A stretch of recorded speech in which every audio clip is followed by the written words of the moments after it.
எல்லாருக்கும் வணக்கம்.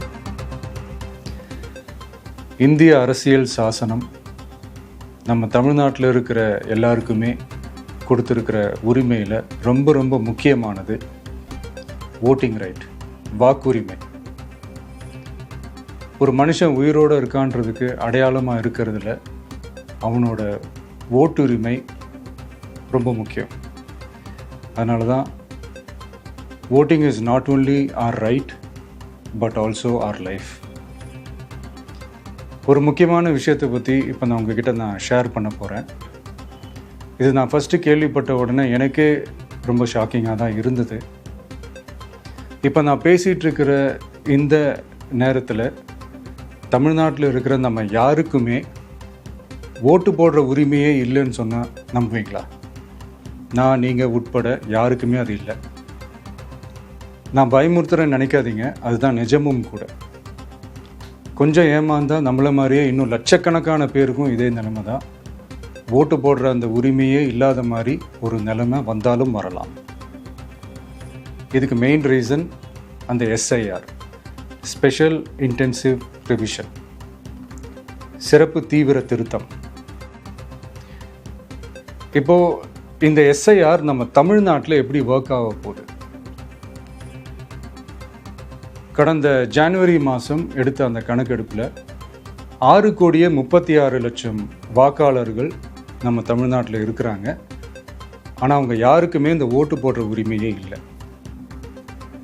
அந்த பிஎல்ஓன்னு சொல்லுவாங்க, பூத் லெவல் ஆஃபீஸர்ஸ், வாக்குச்சாவடி நிலை அலுவலர். அவங்க தான் வீடு வீடாக போய் அந்த ஃபார்மை கொடுப்பாங்க. அதை நம்ம ஃபில்அப் பண்ணி கொடுக்கணும். அதை தேர்தல் ஆணையம் அதை எடுத்துகிட்டு போய் அதை ஸ்க்ரூட்டினைஸ் பண்ணி அது எல்லாமே கரெக்டாக இருக்கான்னு செக் பண்ணி பார்த்ததுக்கப்புறம் அந்த வாக்காளர் பட்டியலை வெளியிடுவாங்க. அந்த வாக்காளர் பட்டியலில் நம்ம பேர் இருக்கணும், அப்போ தான் நம்மளால் ஓட்டு போட முடியும். அந்த புது பட்டியல் வர்ற வரைக்கும் நம்ம வாக்காளர்களான்றது அது உறுதியே செய்ய முடியாது. இன்கேஸ் அந்த புது பட்டியலில் நம்ம பேர் இல்லைன்னா அது ஒரு தனி ப்ராசஸ், அது ஒரு தனி ஃபார்ம், அது ஒரு தனி கிளைம்ன்ற மாதிரி அது ஒரு வேறு வேலை. ஸோ இந்த மாதிரி நிறைய சிரமங்கள் குழப்பங்கள் இருக்கிறதுனால மக்களுக்கு இது மேலே ஒரு கன்ஃபியூஷன் ஒன்று இருக்குது. இது என்ன வெரிஃபிகேஷனா இல்லை ஒரு மறைமுக ரீரெஜிஸ்ட்ரேஷனா இல்லை இது ஒரு நியூ ரெஜிஸ்ட்ரேஷன் மாதிரியே தானா அப்படின்ற மாதிரி நிறைய கன்ஃபியூஷன் இருக்குது. அவங்க செய்ய வேண்டியதெல்லாம் ஒன்று தான். இந்த மாதிரி வீடு வீடாக போய் அந்த என்யூமரேஷன் ஃபார்ம் நம்ம ஃபில்அப் பண்ணி கொடுக்கும்போது அதுக்கான அக்னாலேஜ்மெண்ட்டை அந்த பிஎல்ஓ அந்த ஆஃபீஸர்கிட்ட இருந்து நீங்கள் வாங்கிக்கணும். அது ரொம்ப ரொம்ப முக்கியம். இது நான் சொல்கிறது வாக்காளர் பட்டியலில் ஆல்ரெடி உங்கள் பேர் இருக்கிறவங்களுக்கு நான் சொல்கிறேன்.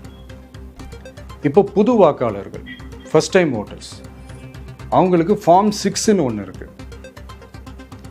அதை நீங்கள் ஃபில்அப் பண்ணி நீங்கள் உங்கள் ஏரியாவில் இருக்கிற சம்மந்தப்பட்ட அந்த உங்கள் அலுவலகத்தில் நீங்கள் டைரெக்டாகவும் சப்மிட் பண்ணலாம், இல்லை நீங்கள் ஆன்லைன்லேயும் சப்மிட் பண்ணலாம். அப்படி ஆன்லைனில் நீங்கள் சப்மிட் பண்ணிங்கன்னா அதுக்கான ஸ்க்ரீன்ஷாட்டை எடுத்து வச்சுக்கோங்க.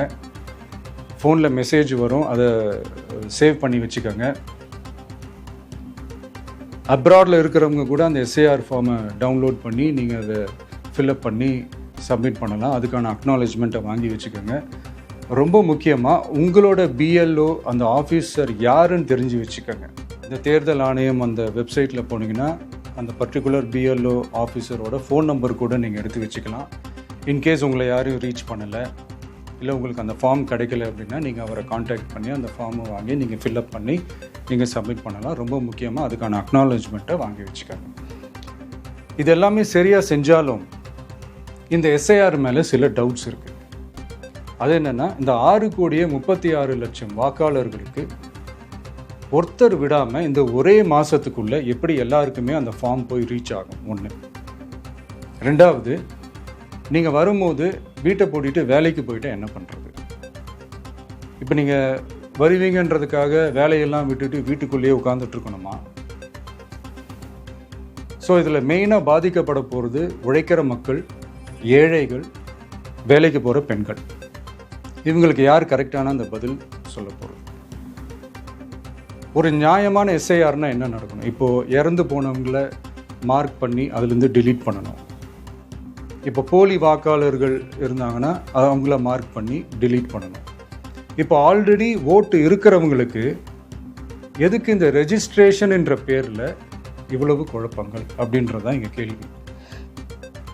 இப்போ புதுசாக வர வாக்காளர்களையோ இல்லை ஓட்டு இல்லாதவங்களையோ சேர்த்தா பத்தாதா? இப்போ ரீசெண்டாக நடந்த இப்போ எலெக்ஷன் 2021, 24 எப்படி எல்லாருமே ஓட்டு போட்டோம்?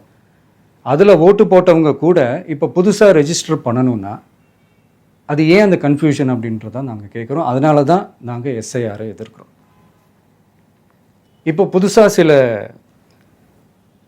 கம்ப்ளைண்ட்ஸ்லாம் வர ஆரம்பிக்குது. அது என்னென்னா முக்கியமாக நம்மளுடைய டிவிகே தோழர்களுக்கு அந்த ஃபார்ம் கிடைக்க மாட்டேங்குது, கொடுக்க மாட்டேன்றாங்க அப்படின்ற சில கம்ப்ளைண்ட்ஸ். இது யார் பண்ணுறாங்க அப்படின்றது நான் தான் சொல்லி தெரிய வேணும்னு ஒன்றும் அவசியம் இல்லை உங்களுக்கு. இப்போ இருக்கிற ஆட்சியாளர்கள் அவங்களுக்கு கைப்பாவையாக இருக்கக்கூடிய சில பேர் இதை செய்ய ஸ்டார்ட் பண்ணியிருக்கிறாங்க. அதனால் மைடியர் வர்ச்சுவல் வாரியர்ஸ், இதை சாதாரணமாக எடுத்துக்காதீங்க. இது எல்லாருக்குமே அந்த ஃபார்ம் போய் ரீச் ஆகணும். இதில் ரொம்ப உறுதியாக இருங்க. அதையும் மீறி உங்களுக்கு அந்த ஃபார்ம் கிடைக்கலன்னா இருக்கவே இருக்கும் ஆன்லைன். தேர்தல் ஆணையம் அந்த வெப்சைட்டில் போய் அந்த ஃபார்மை டவுன்லோட் பண்ணி நீங்கள் ஃபில்அப் பண்ணி சப்மிட் பண்ணலாம். உங்கள் வீட்டில் இருக்கிறவங்களுக்கு நீங்கள் செஞ்சு கொடுங்க, பக்கத்து வீட்டில் இருக்கிறவங்களுக்கு செஞ்சு கொடுங்க, தெரிஞ்சவங்களுக்கு, தெரியாதவங்களுக்கு, பழகினவங்களுக்கு, பழகாதவங்களுக்கு எல்லாருக்குமே நீங்கள் தயவு செஞ்சு கொடுங்க. அண்ட் ரொம்ப முக்கியமாக நம்ம ஜென்சி கிட்ஸ், நம்ம ஃபஸ்ட் டைம் ஓட்டர்ஸ், நம்ம புது வாக்காளர்கள், நம்ம நண்பா நண்பிகள், அவங்க ரொம்ப கேர்ஃபுல்லாக இருக்கணும். நான் ஆல்ரெடி சொன்ன மாதிரி உங்களுக்கான ஃபார்ம், அந்த ஃபார்ம் நம்பர் 6, அதை கரெக்டான டீட்டெயில்ஸோட கரெக்டான உங்கள் டாக்குமெண்ட்ஸை வச்சு அதை சப்மிட் பண்ணுங்கள். ஏன்னா வரப்போகிற தேர்தலில் நீங்கள் தான், அந்த ஜென்சி வாக்காளர்கள் தான் மிக முக்கியமான ஒரு ஃபோர்ஸ் அப்படின்றது எல்லாருக்குமே தெரிஞ்ச ஒரு விஷயம். அதனால் உங்களை டிஸ்டர்ப் பண்ணுறதுக்கு, உங்கள் பேரை அதில் இன்க்ளூட் பண்ணாமல் செய்கிறதுக்கு என்னென்ன வேலைகள் செய்யணுமோ, என்னென்ன தில்லுமுள்ளு வேலைகள் செய்யணுமோ எல்லாமே அவங்க செய்வாங்க. இது நமக்கு எல்லா திசையிலையும் எல்லா பிரச்சனைகள் கொடுத்துட்டு தானே இருக்கிறாங்க. அது டிஃபால்ட்டாக நடந்துட்டு தான் இருக்கும், அது ஒன்றும் பண்ண முடியாது. ஸோ அந்த மாதிரி ஓட்டு போடுற விஷயத்துலேயும் அவங்க என்ன மாறவா போகிறாங்க? இப்போ நான் சில மீட்டிங்ஸ்லலாம் ரிப்பீட்டடாக ஒரு விஷயம் நான் சொல்கிறேன்ல, 2 பேருக்கு நடுவில் தான் போட்டி அப்படின்ட்டு. அது மேடைக்கு மேடை அவங்க அதை ப்ரூவ் பண்ணிகிட்டு இருக்கிறாங்க. அதனால் தோழர்களே, வரப்போகிற தேர்தலில் நம்ம யாருன்னு காட்டணும், நம்ம பலம் என்னன்னு காட்டணும். அதுக்காக அந்த பலமான, அந்த பவர்ஃபுல்லான ஆயுதத்தை நம்ம கையில் எடுக்கணும். அந்த ஆயுதம் வேறு எதுவுமே இல்லை, ஓட்டு, வாக்கு, ஜனநாயகம். அது இருந்தால் தான் நம்ம அந்த வெற்றியை நோக்கியே நம்மளால் பயணிக்க முடியும். தமிழ்நாடே அந்த வாக்குச்சாவடி முன்னாடி திரண்டு நிற்கணும். அதை பார்த்துட்டு தமிழ்நாடே தமிழக வெற்றி கழகமா இல்லை தமிழக வெற்றி கழகம் தான் தமிழ்நாடா அப்படின்ற மாதிரி இருக்கணும். வீடுன்னு ஒன்று இருந்தால் தான் ஓடு மாற்ற முடியும்னு அறிஞர் அண்ணா அவர்கள் சொல்லியிருக்கிறாங்க. அந்த மாதிரி ஓட்டுன்னு ஒன்று இருந்தால் தான் இந்த நாட்டையே காப்பாற்ற முடியும். அப்புறம் இன்னொரு முக்கியமான விஷயம், அந்த எனிமரேஷன் ஃபார்ம் நீங்கள் ஆன்லைனில் நீங்கள் ஃபில்அப் பண்ணும்போது அதில் ஒரு சில ப்ராப்ளம்ஸ் வர்றதுக்கு வாய்ப்பு இருக்குது. அது உங்களுடைய ஓட்டர் ஐடியில் இருக்கிற உங்கள் பேரும் ஆதார் கார்டில் இருக்கிற பேரும் அந்த ஸ்பெல்லிங், இனிஷியல்ஸ் எல்லாமே ஒரே மாதிரி இருந்தால் தான் அது அக்செப்ட் ஆகும், இல்லைன்னா அக்செப்ட் ஆகாது. அது கொஞ்சம் கேர்ஃபுல்லாக பண்ணுங்கள்.